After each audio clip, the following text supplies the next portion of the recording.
Selamat berjumpa lagi. Kali ini kita akan membahas pertemuan pertama untuk mata kuliah pengantar aplikasi komputer, yaitu mengenai sistem komputer. Saya akan langsung ke materi.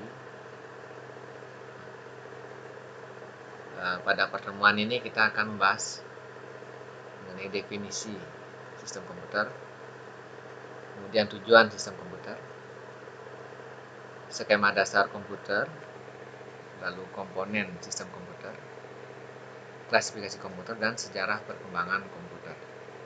Pertama, kita mulai dengan definisi sistem komputer. Kalau dari akar katanya, sistem komputer itu berasal dari dua kata, yaitu sistem dan komputer.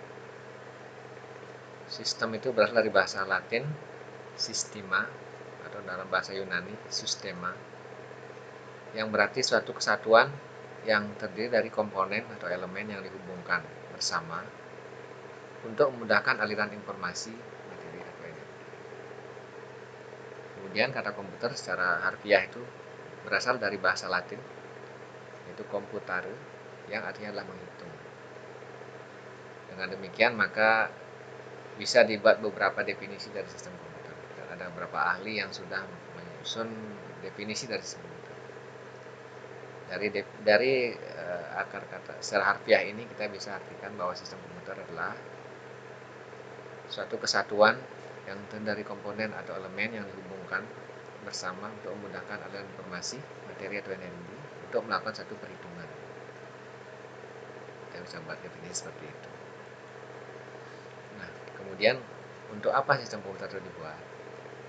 Sistem komputer dibuat untuk mengolah data, untuk menghasilkan informasi dengan dukungan dari elemen perangkat keras atau hardware, kemudian perangkat lunak atau software, dan orang atau firmware. Jadi ada tiga elemen dasar pada sistem komputer. Ini tujuannya adalah untuk mengolah data, sehingga dari data yang diolah itu akan didapatkan informasi yang dibutuhkan. Kemudian kita masuk ke skema dasar komputer. Secara umum komputer itu komponen-komponennya itu ada 4 pokok ya. Ada input device, kemudian ada prosesor, ada control unit, lalu kemudian ada penyimpanan berupa ROM atau RAM, kemudian ada output device. Input device itu misalnya bisa keyboard, bisa mouse, atau kalau menggunakan touchscreen bisa touchscreen. Kemudian prosesornya, ini adalah pengolahannya. Kita kenal sekarang prosesor sudah semakin berkembang, berbagai macam tipe. Kemudian komputer juga membutuhkan penyimpanan. Penyimpanan itu ada dua macam, yaitu ROM dan RAM. Apa bedanya ROM dengan RAM? ROM itu adalah hanya bisa read only aja, read only memory. Sedangkan kalau RAM itu random access memory. Kita bisa melakukan penyimpanan data dan penghapusan data di RAM. Kalau RAM kita hanya bisa membaca. Nah, kemudian setelah diproses, maka hasil proses perlu ditampilkan. Outputnya itu bisa berupa monitor atau layar, atau bisa juga outputnya itu berupa cetakan, printer ya, bisa juga menjadi output di sini. Nah, secara umum seperti yang dijelaskan tadi, komponen sistem komputer itu ada 3, yaitu hardware, software, firmware. Apa saja yang termasuk hardware? Hardware yang kita bisa lihat di sini ada monitor, bisa PC-nya, kemudian keyboard, ada hard disk, ada USB, ada RAM, bisa juga kamera, bisa juga hardware, printer, bisa termasuk dalam komponen hardware. Kemudian software itu ini yang akan membuat hardware itu dapat bekerja. Ini kita bisa lihat ada MS Office, kemudian ada Internet Explorer, ada Chrome, ada Media Player, Outlook Express untuk email, kemudian ada Adobe, dan jenis software lainnya ada banyak.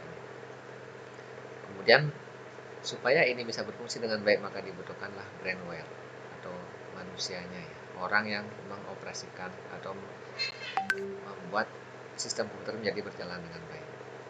Antara hardware, software, dan firmware ini harus saling mendukung. Tidak bisa hardware-nya saja bagus tapi software-nya tidak ada atau firmware-nya tidak ada. Demikian juga firmware-nya bagus tapi hardware-nya tidak bagus, tidak didukung dengan software juga nggak bisa. Jadi antara hardware, software, dan firmware itu harus seimbang, harus bersesuaian. Misalnya software-nya software canggih tapi firmware-nya yang mengerjakannya tidak bisa, maka tidak akan jalan juga. Ini harus satu paket yang memang bersesuaian. Kemudian selanjutnya komputer kita bisa klasifikasikan.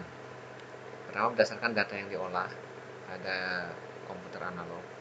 Sebagai contoh itu misalnya yang di pom bensin itu ya. Itu juga sebenarnya menggunakan komputer tapi analog. Dari kecepatan aliran bahan bakar itu bisa diolah menjadi besaran volume. Kemudian digital, ini udah yang banyak lah yang kita pakai sehari-hari, termasuk laptop masuk di sini. Kemudian hibrid itu gabungan, jadi dia bisa antara analog dan digital diolah, itu termasuk yang hibrid. Kemudian berdasarkan ukuran itu ada komputer mikro, komputer mini, mainframe, dan superkomputer. Kalau laptop kita masuk dalam kategori mini ya, laptop, PC, dan sebagainya masuk mini. Kalau mikro ini adalah komputer yang lebih kecil dari laptop. Sedangkan mainframe itu yang digunakan untuk skala perusahaan yang bisa diakses oleh server yang bisa diakses oleh beberapa user sekaligus atau bisa menjadi user. Kemudian berdasarkan generasi itu ada 4 generasi. Generasi pertama itu antara tahun 46 sampai 59. Kemudian generasi yang kedua itu yang 59 sampai 64. Generasi ketiga itu 64 sampai 70, dan generasi yang sekarang itu adalah generasi keempat tahun 70 sampai sekarang. Demikian sistem materi untuk sistem komputer.